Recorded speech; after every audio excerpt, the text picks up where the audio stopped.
Hey scholars, this is Ms. Williams with a tutorial here on how to properly answer a question using the R.A.C.E method. So what's the R.A.C.E method, you might be asking? Well, let me explain it to you. The R.A.C.E method is a set of steps, or kind of like a formula that you've gotten in math that you use in order to answer short answer questions, long answer questions, essay prompts, and constructed responses that you might find on the ACT. And what does R.A.C.E mean? Well, let's see. The R means to restate the question. The A, answer the question. C, cite evidence. And E, explain using examples. All right, let's break those steps down. Restating the question. So your prompt will give you a question of some sort and you've got to answer it. You want to make sure that you're giving your answer a complete thought so that your reader will understand what you want to say.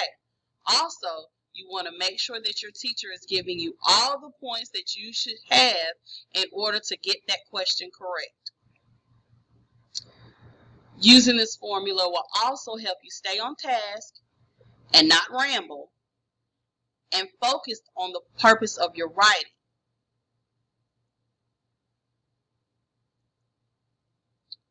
So how do we restate a question? Here's my example. What's the difference between an Android and an iPhone? What key words do you see in this question? What's the difference? So this question is asking you to compare an Android and an iPhone. Take those keywords and use them in your answer. Make sure that your reader understands that you are in fact making a comparison, and phrase your answer in the form of a statement. For example, there are a lot of similarities between Androids and iPhones.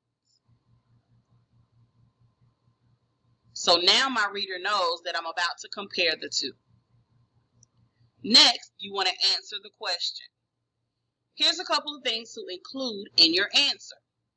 Make sure you answer all parts of the question. Is this a two-part question? How many things is it asking you to answer?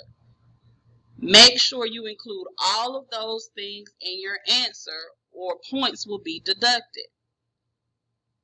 Your answer should be based on facts, not your opinion. So, return to the text in order to find your answer. Then, write that answer in your own words.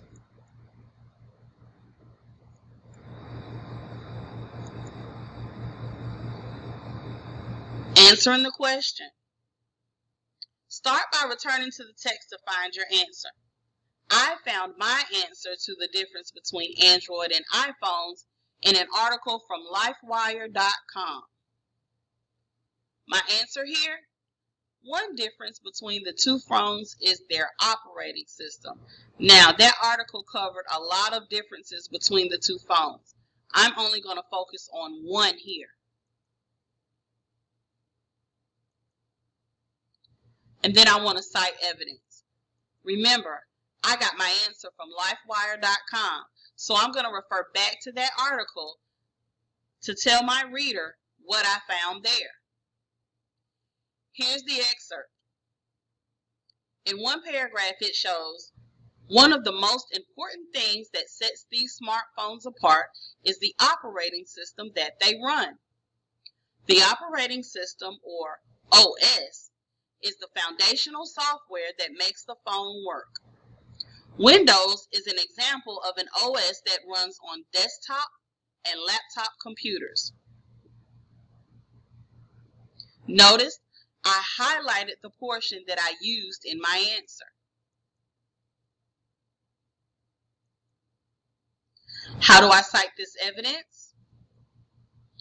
I'm going to pull that information from the text and include it in my answer. My answer says, the iPhone operates on the OS system created by Apple. and Android phones work on the Google system. Notice, these are my own words, but this is the information that I obtained from my article.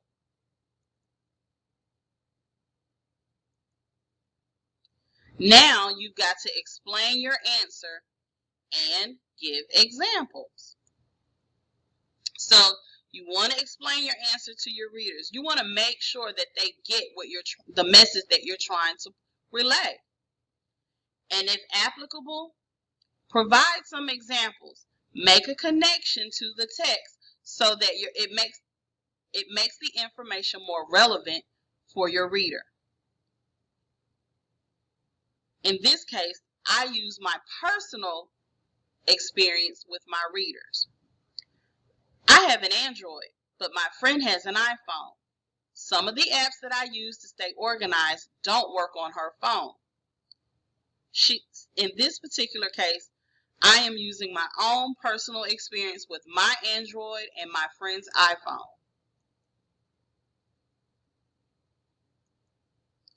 Now we'll pull it all together. You'll make your statement and add a few transition words to make it flow.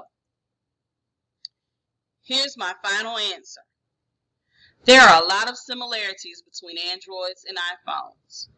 One difference between the two phones is their operating systems. The iPhone operates on the iOS system created by Apple, and the Android phones work on the Google system. For example, I have an Android, but my friend has an iPhone.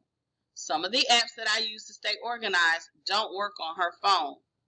Notice that I used "for example" in that last line in order to let my readers know that I'm giving an example.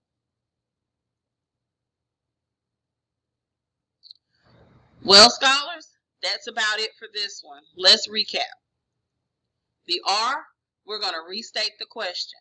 We're going to formulate that question into a statement. Then we're going to answer the question with information we found in our text. Next, we're going to cite evidence and tell the readers how it answers that question. And lastly, we'll explain using examples and help the reader make a connection to our answer. I hope you got it. Great job, scholars. Now, I want you to apply what you learned in this video on your discussion prompt. Writing is a skill that can be mastered just like any other. You just have to practice. Now, use what you've learned to answer your discussion prompts, and I'll go out and I'll respond accordingly. If you have any questions, as always, make sure to reach out to me, and I'll see you in the next video.